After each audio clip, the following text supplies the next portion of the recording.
अक्सर आपने बड़ी उम्र के लोगों को देखा होगा जो कि बहुत मुतमईन और खुश नज़र आते हैं और जिनसे मिलने से हमारी फीलिंग्स बहुत अच्छी होती हैं।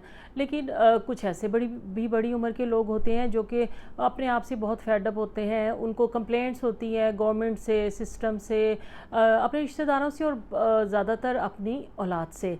तो अगर तो आप बुढ़ापे की तरफ जा रहे हैं तो आप किस तरह का बुढ़ापा देखना चाहेंगे, पहली टाइप का या दूसरी टाइप का? और अगर अभी आप बुढ़ापे की हदूद में शामिल नहीं हुए तो इनमें से कोशिश करें कि आप पहली वाली टाइप हों।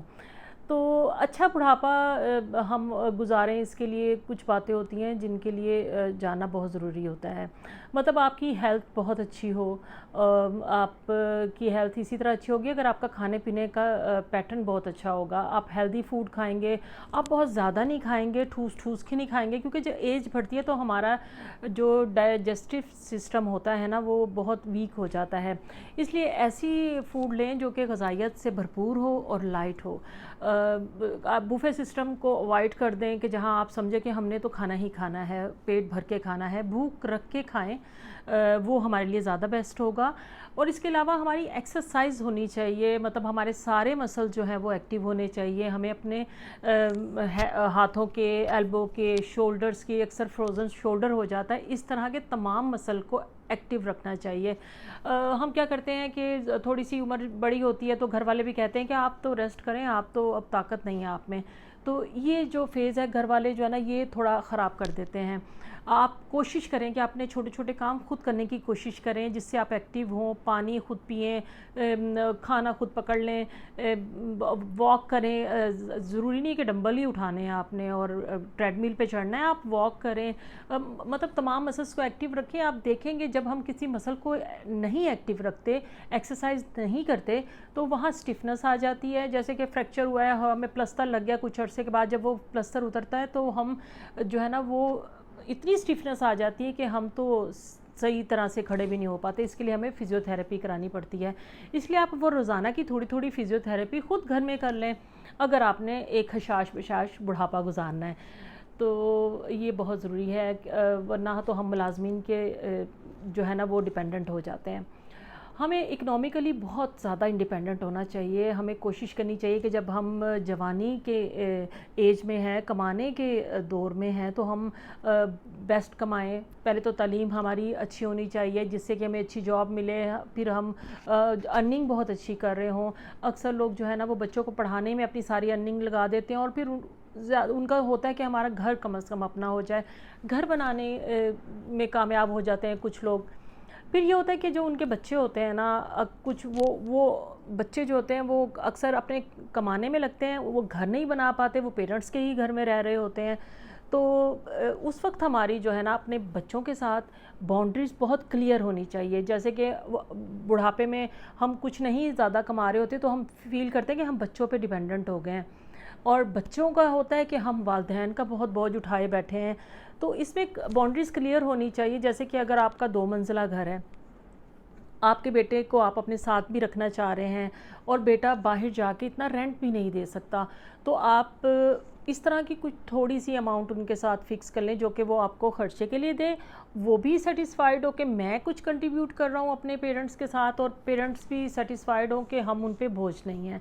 क्योंकि आपका बेटा अगर बाहर जाता तो वो ज़्यादा रेंट पे करता, बाकी आप अपनी ग्रोसरी, अपने बिल वो सब अलग अलग कर लें। तो इस तरह की कुछ थोड़ी हमें अपने बच्चों के साथ बाउंड्रीज, ताकि हमारे रिलेशन जो है ना वो फ्रस्ट्रेट ना हो। कुछ लोग होते हैं वो सारा पैसा अपने हाथ में ही रखते हैं और बच्चों को नहीं देते, वो समझते कि सारी ये हमारे मातहत रहें। तो इस तरह से भी फ्रस्ट्रेशन बच्चों में पैदा होती है। कुछ होते हैं कि वो सारे बच्चों के नाम लगा देते हैं और फिर बाकी का टाइम वो उनके आगे बच्चों के साथ स्पेंड करते हैं और उनके साथ, अपने बच्चों के साथ रहते हैं। दोनों तरह से जो है ना वो नहीं ठीक होता। इसलिए हमें थोड़ा एतदाल में रह के कुछ गिव एंड टेक करना चाहिए बच्चों के साथ। फिर जब होता है कि जब हम बचपन गुजारते हैं, जवानी के मराहिल से गुज़रते हैं, फिर हमारी एज वापस आना शुरू हो जाती है।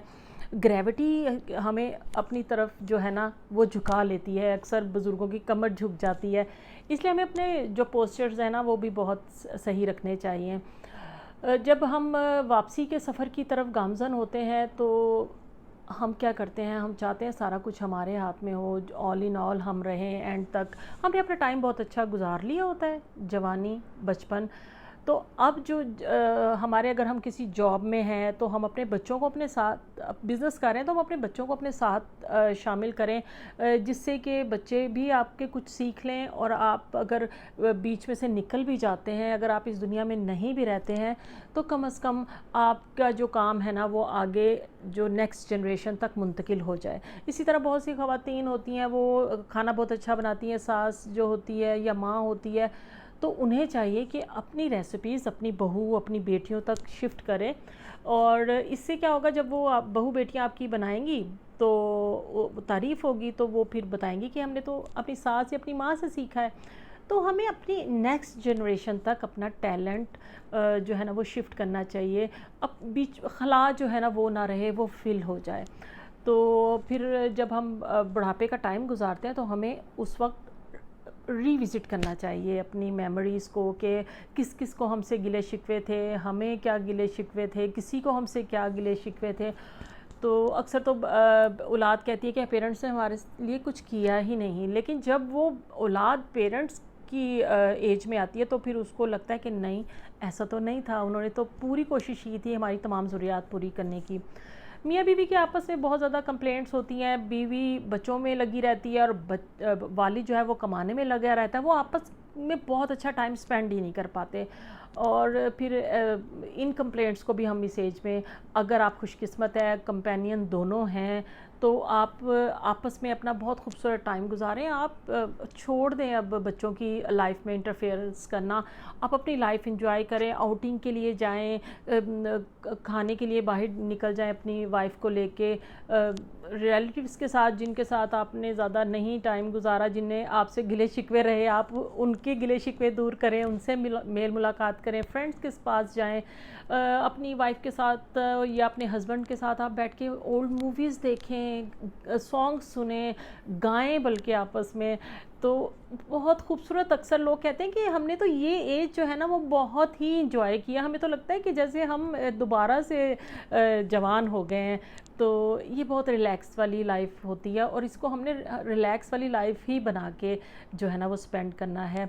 तो इस तरह से आप अपना बुढ़ापा जो है और अपना जो जाने का सफ़र है वो बहुत आसान और बहुत अच्छा कर लेंगे, और अपनी पीछे मेमोरीज़ बहुत अच्छी छोड़ के जाएं, आप अपने काम बहुत अच्छे छोड़ के जाएं, जो कि आपकी बहुत गुड मेमोरीज़ हों लोगों के लिए।